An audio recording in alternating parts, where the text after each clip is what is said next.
Hello, everyone, and welcome to Discover Rising Tides, How the Outside Makes the Inside Better. I am Jeanne Gallagher, and I'm here with our longevity concierge, Denise Stegall. Hey, Denise. Hi, Jeanne. Good to see you. Good to see you too. And we're working through the happiness and joy segments. And we've talked about so many great, well, you have so many great hints for people that are simple and easy to achieve. And there's one more that we might not even consider would be necessary to think about. What's this one? This is important. So this is important. When it comes to joy, menopausal women struggle to find joy. Now, when I say menopausal women, I am talking about women probably 40, maybe closer to 45 to about 65. These are women that are experiencing symptoms. And a lot of them don't even know they're having symptoms. We think hot flashes and irregular cycles are kind of like the first signs of menopause, but they're not. The earliest signs actually have nothing to do with that, but they have everything to do with anxiety, loss of joy.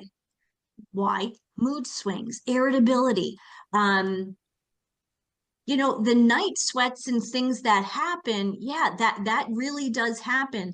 But the truth is really, your brain is changing as well. So those physical things are easy to recognize. Right. We're talking about what you're talking about is almost non-physical.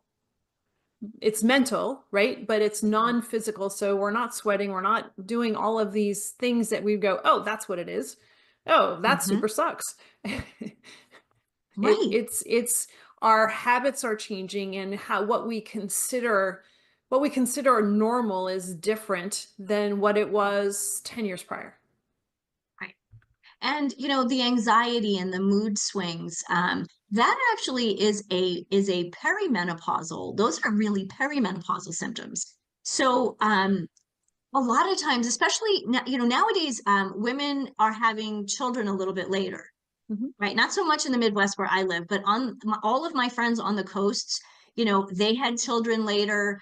One of my closest friends, she was 38 when she had her last child. And when we consider that progesterone starts dipping at 35, she was already perimenopausal, right? So these are symptoms that women are having from the time they're 40, and it may never really get better because they're not understanding that it is a effect of estrogen starting to decline, right? Estrogen regulates our moods, it regulates our emotions and our brain function. When we talk about brain function, more and more we're talking about cognitive function in the way of Alzheimer's and dementia. But our brain is functioning all the time now. And your brain is different when the serotonin, the dopamine, and the cortisol levels all start kind of getting wonky. Right? Yeah. Yes, we know as we get older, estrogen and progesterone are dropping, but the hormones, the other hormones that come into play here that really affect our happiness and joy are serotonin. There's that the happiness hormone.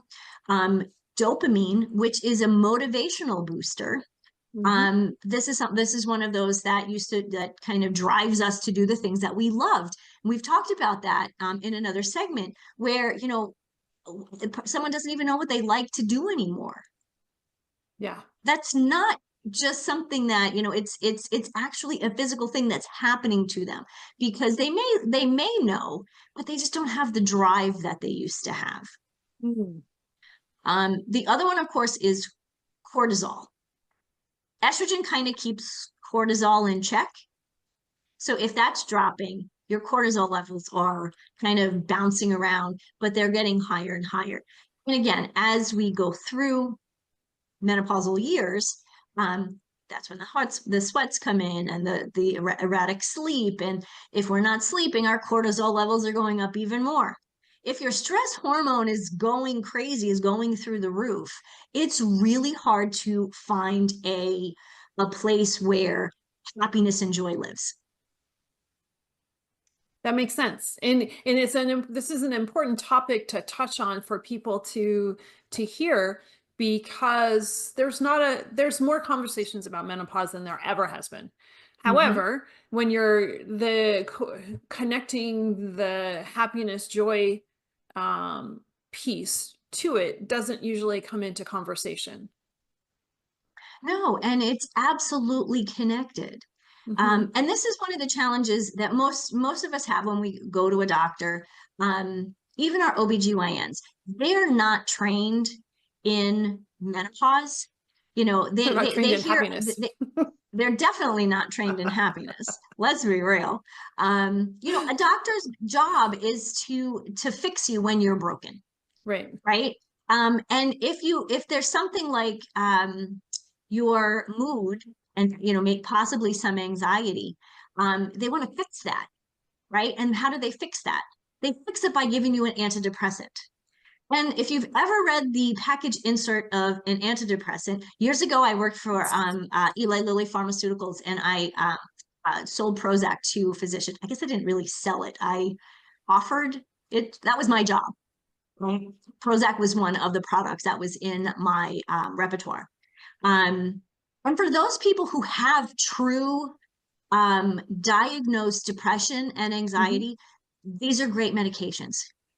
If the challenge with your mood is because your estrogen and progesterone levels are declining, the antidepressant is not going to help you. It's actually going to make it, or can make it, worse. That's going to mask it. Yeah. Yeah.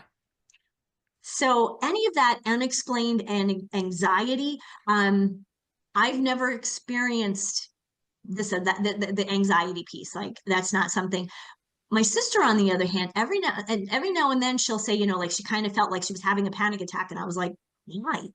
You know, this was before I understood what was really happening. And I'm like, she talks in front of people all the time. Why this day was she having a bit of a panic attack? Well, you know, she was 48 years old. You know, hormones can do a little funky thing. So, you know, it's really important to, and this again is where I'm going to come up with journaling. We love journaling, don't we, Jeanne? Well, it's a necessary evil for some of us. And for some of us, it's Yes. a necessary love. I challenge with it, but I'm trying to embrace it more. This is where, Maybe that's why I keep talking about it, because I'm trying to convince myself that I should be doing it more, because I know it's good and I know it has a purpose. but you just said something. I know I should do it. If it's something you should do, it's not something you enjoy. Maybe there's a Right. better way to do it. There we go. We can find that. And if anybody's listening has a suggestion, send it this way. Yes. Anyway, back to the point of that I want to make. If you're noticing this, like all of a sudden, you know, you're starting to notice, you know, your mood swings are a little funky. You're irritable more often than not.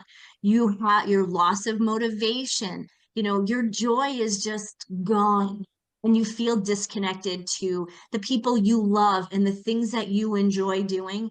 This is a conversation to have with a professional. It's a Yeah. conversation to have with somebody like me as a coach, because I understand where you could be, what could be going on, and I could then direct you in a way that of just a regular doctor, just kind of going to your PC. They're not going to really know how to help you. I can help you write the answers, or write the answers, ask the questions to your doctors that are going to help you in the best way. And what's nice So, is there's not the shame of asking for help now that there used to be 10 years ago. absolutely, absolutely. And, you know, menopause is stressful, aging is stressful, you know, we for men and for women, you know, every couple of years there's something else going on, right? But I do believe that there is a way for us to better understand what's going on take control of it, reclaim our energy, reclaim our sense of self, most importantly, our sense of joy. Great. Denise, thank you as always. And Oh, you're Denise will bring you happiness and joy. If anybody needs a little shot of that, get in touch with Denise because she has great tips. And thank you so much for these segments. Thank you. It's always a pleasure, Jeanne. Hello, everyone. This is Jeanne Gallagher, Discover Rising Tides, and I want to just take a moment to talk about my friend, Denise Stegall. I am honored to call her as a friend, and I'm so grateful that she gives us her insight during our shows each show and talks about healthy living, eating real food. You hear Denise say, eat real food a lot. Well, she means it, and she knows what she's talking about. She is an amazing healthy living coach, curator at Living Healthy List. And if you ever have any questions about what is real food, why does it matter, how does that apply to me, how do I change, what do I need to do, how do I even create a healthy living shopping list, make sure that you call her. She is your healthy living coach, and you can find her at healthylivinglist.com. Hello, everyone, and welcome to Discover Rising Tides, How the Outside Makes the Inside Better. My name is Jeanne Gallagher, and thank you so much for being here. If you're listening to us on your favorite podcast platform and you like to see our happy faces, swing on over to YouTube and like and subscribe. Toss a comment in there. That's always very, very welcome. And let us know what you should think. And we're hoping you love the format. And if you'd like to be a guest, reach out to me as well, and we can talk about that too. But first of all, I'd like to introduce our guest for today, Lee Smith. Hi, Lee. Thanks so much for being here. Hi, Jeanne. Thank you so much for having me here. Excited to be here to share. Great. I'm looking forward to our conversation. And before we start, give us a little bit about your background, and then we'll dive in. Fantastic. Well, I am a mindset and self-talk strategist. So I like to talk about all things inner critic and in mindset. And so I am the creator the founder of Upcycle Coaching, and I run a online community for high achieving women called the G3 Mastermind. And self-talk. We don't have enough time to cover what self-talk is and what it does in depth, because I think we all have these issues of I'm not good enough, or this didn't go well, or all of these things. But it's so important, and I love that you're providing tools to either identify and help manage that piece. But how does let's talk, can we get into that a little bit and then work our way through? Absolutely. And I love it's the real hard conversation, isn't it? Yeah, no kidding. So the conversation you have yourself about the conversation you have with yourself isn't always positive, and that just makes it even worse. Yeah. I love all the things about self-talk. One, because it started for me when I was super young. I was ripe young age of 7 years old, and I, as the oldest of three children, and because of the great age difference, I did a lot of entertaining myself before my brothers became sociable. And I would play this game with myself where I would hold up a little mirror and I would stare and I would stare. And I started noticing that the image looking back at me kind of morphed. And initially it morphed into my dad. And so I was looking, even though it was me, I was seeing my dad. And then I heard my dad's voice. And he was saying the things that he typically says to me: Lee, you're amazing, you're so smart, you're so brilliant, you can do anything. And that felt pretty good, and that was kind of fun. And I thought, well, if I did that with my dad, could I do that with my mom? So I closed my eyes and I shook off the image, and then I looked at it again and again until all I could see was my mom. And I made that happen, and sure enough, I heard my mom's voice.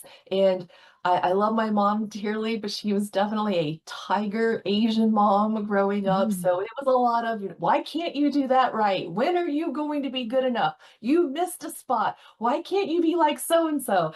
And not necessarily the favored voice of the two, but again, love my mom, wonderful, wonderful person. And then I thought, oh, okay, didn't like that so much. And then I closed my eyes and I shook it off. And then I looked at me hard and fast again. And I thought, well, what is my voice?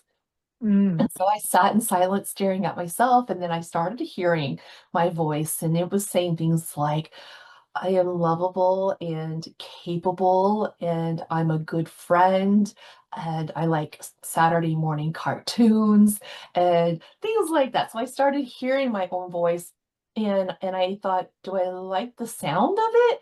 And I decided that I did. And so growing up, I did dial in, what do I want to say to myself? And it was a lot of mimicking my dad, my teachers who poured the positivity into me. So I was very much positive thinking than the negative thinking. And truthfully, I would still hear my mom, you're not good enough. I did have to overcome those issues for myself. I'm just as human as anybody else, but I really dial that in. And then going into my college studies and my independent studies, it has been all Mhm. about personal growth development and those conversations that we have with ourselves. That's amazing. And it's amazing that at that age you could recognize these things. And maybe part of it is the contrast of the messages between your parents. Yeah. But we are our environment. And that, we are a reflection of the people that we hang out with Yes. also. So true. So the subliminal messages that we might be hearing or quote hearing from our environment also play a part. And so you have that, whether it's positive or negative, and you have that Right. coming in, and then you have the inner messages coming out, and they're meeting, and either they're clashing or one is overtaking the other, and it creates a lot of noise. It does. It really, really does. And research has shown that we have anywhere from 60 to 80,000 thoughts a day, Holy cow. every day. And 85% of those thoughts are the same thoughts that we had yesterday, the day before that, Mm, the day before that. So these thoughts are running on a loop. And if we don't catch what those thoughts are, we may not be aware that 70 to 80% of those 85% repetitive thoughts are typically on a negative loop. It mhm, we it, as part of our human condition that we just naturally accept the negative, and we don't necessarily hold on to the positive. That takes diligent practice, but when mm, you do, it's very, very powerful. And so there is an importance to the awareness, being aware, where are those voices coming from, and which narratives do we choose to believe? And that it becomes part of our underlying identity. And if you're ever wondering what some of that is, take a look around you and what's happening in your life. Are things showing up the way that you want them to? Or do you feel like things are working in your favor? Or, oh, I'm just one of those unlucky persons. This always happens to me. Take a look at that, because it really mhm, makes a difference. So when you can catch yourself and either reframe, this is what I like to do with my clients that I serve, reframe that negative into empowerment and start to see the different results in your life, or at the very least, become aware, catch it, mhm. reframe it, and then see what happens from there. And I would think too that so if we have 60 to 80,000 thoughts going through our brain on a regular basis, the what influences those thoughts? Some of those are our feelings and maybe some past conditioning or maybe the environment around us. But the other wrench that gets thrown into this that's more now than it was 10 years ago is social media. And Absolutely. and if you're just doom scrolling, thinking that you're just doom scrolling, but there's comparisons that happen to that in during that. I don't even want to call it an activity because it really isn't. It's this nothingness that happens as you're. I have a love-hate relationship with my phone, and I struggle with it all the time. So I'm not saying, oh, I never look at the thing. Sure. I struggle with this stupid thing all the time. But as your brain is sort of shut down and you're looking, there's these comparisons or these things that interplays with all of this other noise, use the word again, and Yep. it's almost like it's just hammering us down without the Definitely. right tools. Right. I so agree with that, Jean, that so much of those 60, 80,000 thoughts, it's what are we consuming and what are Mhm. we exposing ourselves to? And it begins with even setting the tone the moment your eyes open. What are the Mhm. initial thoughts that are coming through? Is it like, oh, it's Monday. Gosh, do I really have to do this again? Or it's Monday. It's a new week and I get to do this and I can't wait to show up and serve doing the things. And so that really sets the tone for the day. And then your environment, we just mentioned that, what are the environments that you're stepping into? Some things you can't control, like, how are you setting things up in your bedroom, your bathroom, your home overall? And then what things can you control if you're showing up at a work environment? If you're in a cubicle situation, what types of things are you putting around you there? And what's the music or podcast that you're listening to in the car during your commute? Are there things that you're reading the moment that you are picking up your phone? Are you doing the doom scrolling and letting whatever, you're not filtering it? Mhm. Or are you being intentional and paying attention to what you're looking at? We can't control every single minutia, but we can control a lot of things. And that's where I like to say, where is your attention and your intention going? And Mm. and being responsible with that will make a huge difference in your life, Okay, so that whole list, honestly, is overwhelming, right? isn't So it? yeah, it is super overwhelming. And so when things are overwhelming, um, I'm asking for a friend. When things are overwhelming, it causes a shutdown. It can. It It can. can. And so as you're talking with people, or um, let me just try to figure out the right way to say this. What would be, if I'm thinking to myself, I don't know if I'm handling this well, or what would be some indications that I think that these tools that Lee's have, I think I need to talk to her about this, or what would be some indications there might be, well, you might need help in these areas. Sure. No, that's a really great question, Jean. And let me try to set this up with a simple framework that Hmm. I teach everywhere I go. And this is called my Reactor Creator Framework. And the reactor is just like what we're talking about, right? That's just going through the day to day, not really being fully present and mindful as to how am I waking up in the morning? Or what am I listening to? Or what am I looking at? Am I just grabbing my phone and looking whatever? And as we're going through the day-to-day things, whether it's our job, it's our relationships, it's our health, all of those things, are we reacting to any given moment? And Mm. when we do, we may find that we're feeling stressed and overwhelmed, whether it's expectations we're putting on ourselves or we're feeling expectations from the environment, whether it's the physical presence or people, what have you. And so I see the reactor, like the letter C, as Hmm. feeling stuck and overwhelmed in the middle of all the things. Mm. And what I invite you to do, and I'll show you how to use this as a tool in just a moment, but what I invite you to do, whether it's a single breath, a couple of minutes, a couple of hours, a half day, full day, maybe it's a little getaway, take yourself out from the middle of all the things Mm. and see yourself, like the letter C, pun intended Hmm. here, see yourself for who you are. Who are you being in this moment or in this situation? Hmm. And know the truth is that you are truly amazing and brilliant. You are such a miracle of a human being to be existing in the first place. And there's so Hmm. much that you have. And I like to call it my 3 Gs. This is why I call it my G3 mastermind, because I believe that you have genius, gifts, and greatness.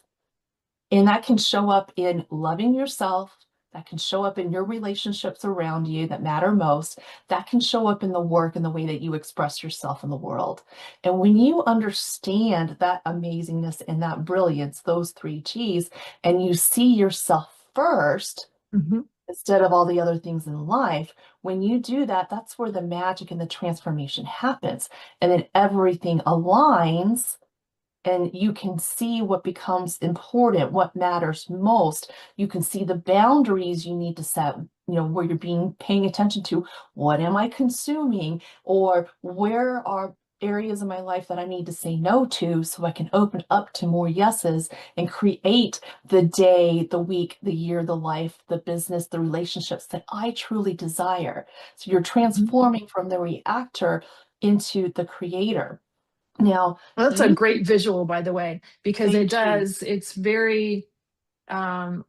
very clear what you're talking about, and making that shift and difference, because you do have to remove yourself from everything that's going on to be able to make any of those changes. Absolutely. And this principle has been around since the beginning of time.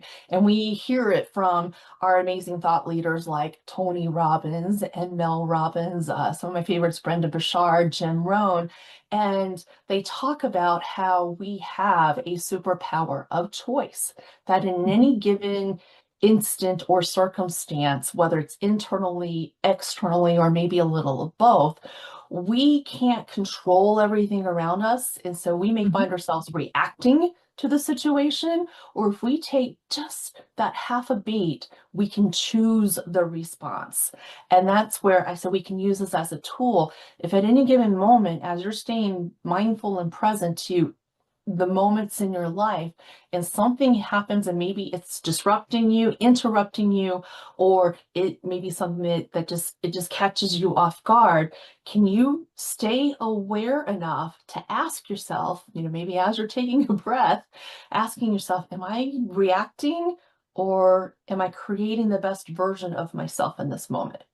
And so Mm. for things in life that maybe typically will set you off, whether it's anxiety or anger, irritation, um, if you have a short fuse when it comes to patience, those are instances where you can then try to be more aware and practice and just in that second, ask yourself, wait, am I being a reactor or a creator? And then if I'm going to be a creator, how do I create the best version of myself? And then that's the response you are choosing to give. And so it Oh, becomes yeah. a very effective tool. I can see that, and it's a great analogy and story or history behind that.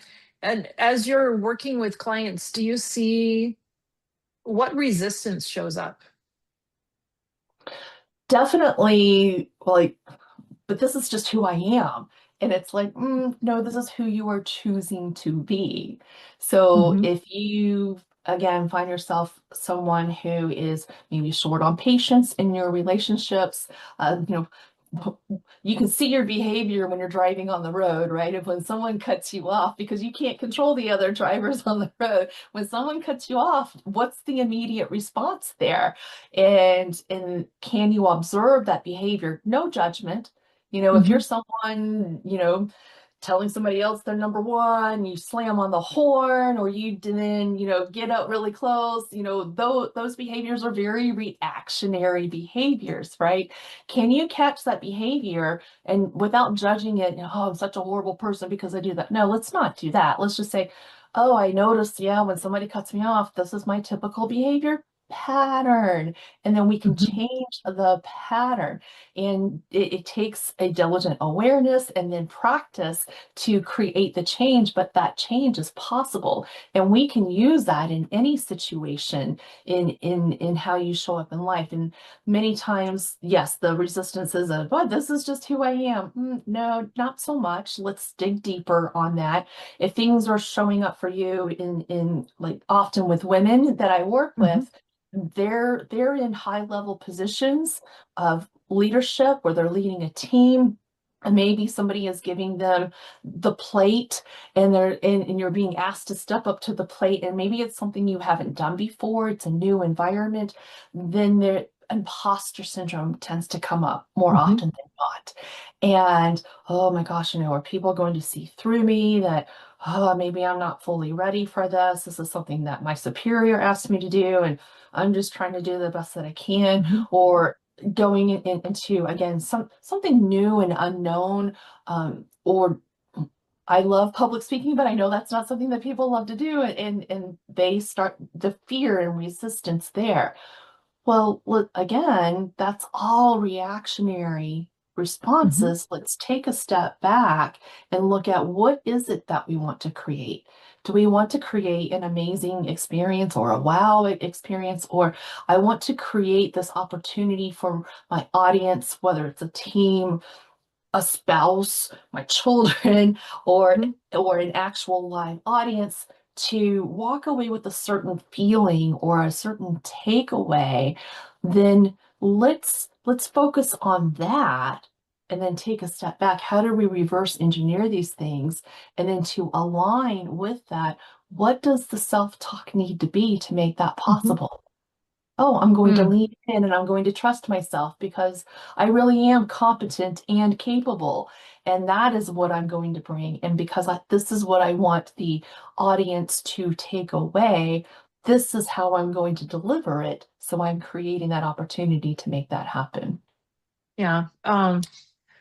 What I really like about that is that, sorry, I'm having ear pod issues, and I think that they clicked in okay. When you get that notification that it's dying Yes. and you're like, not right now, it's not.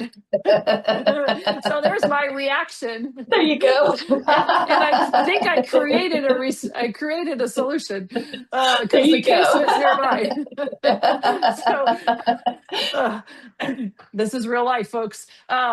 So what I really, but going back to what you're talking about, which is way more important than my ear pod issues. What I Saying is that, you know, quite often we identify what's not working and then we try to fix it without any intention's not the right word, but without any path. But what you're saying is before the fix happens, you're actually saying, here's the situation and recognize it. And in this particular scenario or instance, where do you want to be? Right. And so now all of a sudden you've already predetermined the end goal. So there's something tangible to work towards. Yes. Because in my head, changing patterns, I didn't really think that I was so schedule and pattern oriented until I realized I was. I thought I was all kind of a free spirit. I'm really not. I like to know when things are going to happen and I like to kind of be in control of those things. So there Sure. are we all are working through. But if I know that I can relate to this because um, I had recently had hip surgery Mm, and I'm fairly active. And so I know that I want to go do these things. And I'm also not a patient person. And so on my first hip, this is my second one. On my first hip, I just powered through all that junk. I'm like, oh, I'm just going to go do it. And so now right. on the second one, I think I better defined where I wanted to be. And now I know that I need to do the small work Right. for a certain amount of time so that the end is better. And this is the first time that I've ever really identified that, but I can relate to what you're saying because of this physical thing that I'm working through and how important it is. Not just I want to go hike mountains. Oh no, I have to make sure these pieces are working correctly. So what you're saying in my big rant and ramble here is that by determining the end goal, and I would assume that that end goal might change a little bit as you're working the process, but you've already have an end in sight. So now it's easier to understand the whys around the changes, and maybe the changes will stick better. Is that accurate? Yeah, definitely. Like the first hip surgery, you hadn't gone through hip surgery Right. before, right? Yeah. And your love for You've the outdoors. experienced now. Yeah. Yes, yes. And your love for the outdoors. Oh, I just want to be outdoors. I just want to be Mhm. moving. I just want to stay active. I don't want to lay up in bed and give myself the patience to rest and Or do heal. these damn PT exercises. Love you, Lauren, Right. a lot, but And I can relate to this too, because in my early 20s, I was in a massive car accident, and same oh yeah. thing where I had a broken hip and a broken leg. I was on crutches Oh for, my. oh gosh, like 3 months, I think. So yeah, that was a long heal. And I'm a go girl, so I can totally relate to that. And then when the second, you did the behaviors that you did with the first hip, and you also got the consequences that came with those Mhm. choices, right? And then Mhm. when it came to the second hip, you're like, oh, wait a minute. I've experienced this before. And okay, let's not go headfirst into instant gratification mode of I'm just going to Mhm. power through it. I am going to Gotta do the I work. learned from that. I'm going to be patient, slow down, and say it's okay to do these things and give it the time that it needs so that when I am healed, now I Mhm. can fully enjoy being outdoors again, and absolutely spot on. And then Mhm. just to go back to our car example, once you recognize the patterns, and if it's a pattern that, oh, I'm not so proud of that about myself, I do want to change that, then before you get into the car, think about, okay, so in the happenstance that someone does cut me off, well, how do I want to show up in that moment? Mhm. And then you kind of envision that in your mind, and you go, okay, well, this is how I want to show up. Well, instead of slamming on my horn, I just want to maybe grab the wheel, maybe I'll grab it with tightness of frustration. And that feelings, truthfully, will only last 90 seconds if you just acknowledge it. And it's okay to be frustrated. Like, okay, I'm going to recognize and acknowledge the frustration, but I'm just going to say, I don't know the full circumstance as to why that person is in such a hurry that they had to cut me off, but I'm going to let them go. There was no accident here. Nobody got hurt. I didn't like their behavior, but I'm not going to make my behavior equally bad, if you will. Mhm. So even in short instances, we can do that. And when when we recognize a pattern, and we can go, oh, this is my reactionary pattern, and yes, I do want to change that. Well, then can you take a moment somewhere in your day or your week to have a reflection period? So that's where you're taking yourself out from the middle of all of that and envision, well, if that situation happens again, how do I want to show up in that moment? And that can be a conversation in a relationship, that can be a work situation with an employee, a superior, or a coworker. It could be in an opportunity. Oh, I know this opportunity is coming. How do I want to show up as the best version of myself there? And so it's a tool you can apply anywhere, whether it's a quick moment or a midterm goal or a long-term goal. It's so Mhm. wonderful. And so, we're talking about persons' patterns and their reactions, but I'm also curious about, as somebody's making these changes and implementing the changes, how does that affect the environment around them? So if you're talking with professional people or professional women and they're in a professional atmosphere, and the whatever it happens to be, whether it's imposter syndrome or whatever that situation is, and they're overcoming how they're self-talking to themselves, how does that Mm. affect others around them and change the environment? It's amazing what the positive ripple effect can be. And so in an example where someone is presenting in front of their team, or whether it's a meeting, and they're trying to improve communications, and Mhm. maybe in previous times, the woman in that role, she shrinks back a little bit, she's not really stepping in fully into her power, then I'm working with her on the self-talk to get past the imposter syndrome or whatever the way that inner critic is showing up, and getting her to own her 3 Gs. And then she's able to confidently, not arrogantly and nothing aggressive, but actually assert herself. And so she's stepping into that leadership role, and because of the self-talk, she's respecting herself. And it's amazing what happens when a woman respects herself. And then her posture is there, her communication and expression, and she is then facilitating that leadership role. Her team is going to they won't necessarily say it out loud, but they may be wondering who is showing up today. And they're going to find that they're going to positively react to that. You may have an outlier here and there because nothing is absolute, but and nothing is a perfect environment. Humans are humans, and that's always the adventure of life.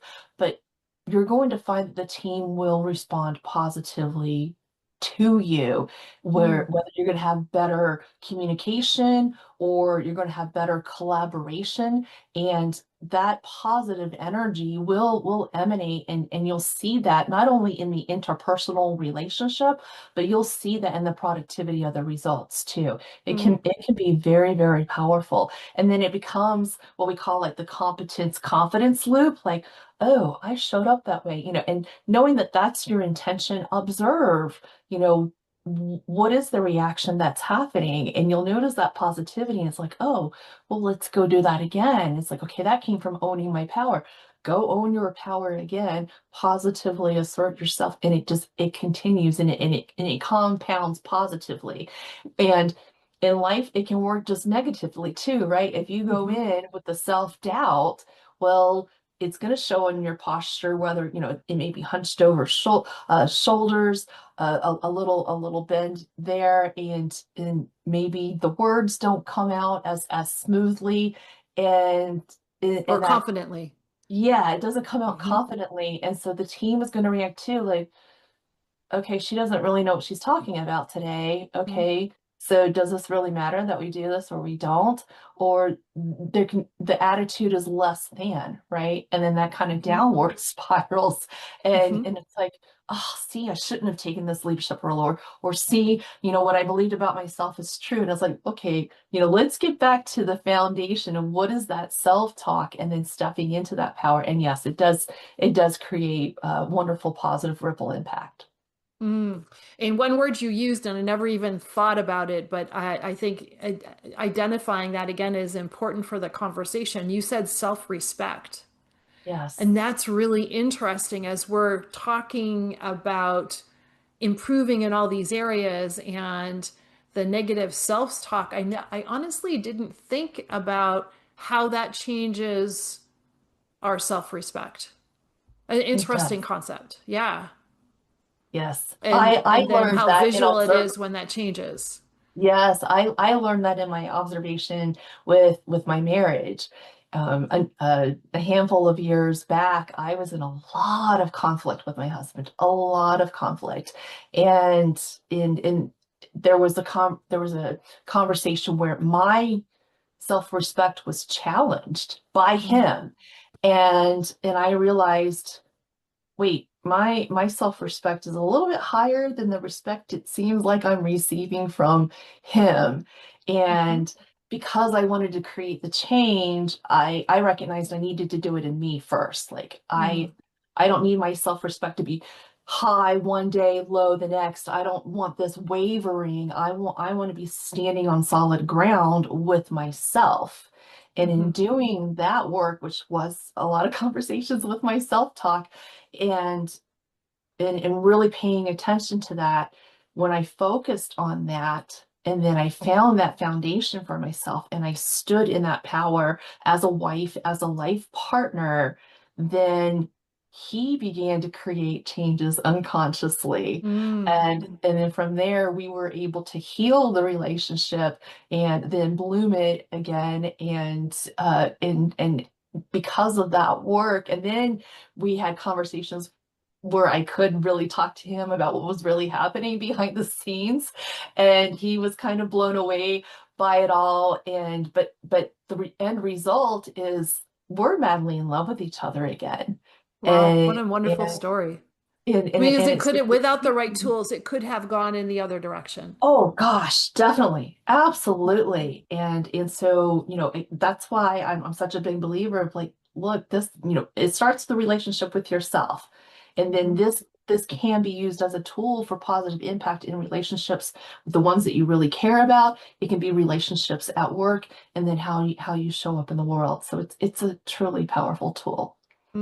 Wow, that's amazing.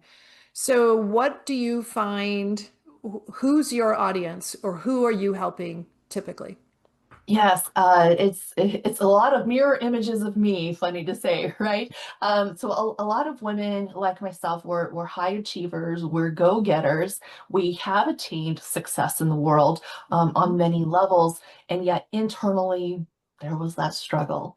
And this is a daily work in progress. I won't say I've arrived or I've surpassed it all. It's like, no, there are instances that come like, oh, look at me being human. Okay, so the high achieving woman, whether she's in a leadership role or she's an entrepreneur herself, and she's attained success and things look fantastic on the outside, and yet internally she is going through the struggles of, oh, that inner critic keeps coming up and it sounds so loud, or I'm dealing with imposter syndrome or procrastination, or when it comes time to make a decision, there's a hesitation, or I'm into people pleasing or perfectionism, Mhm. all those things.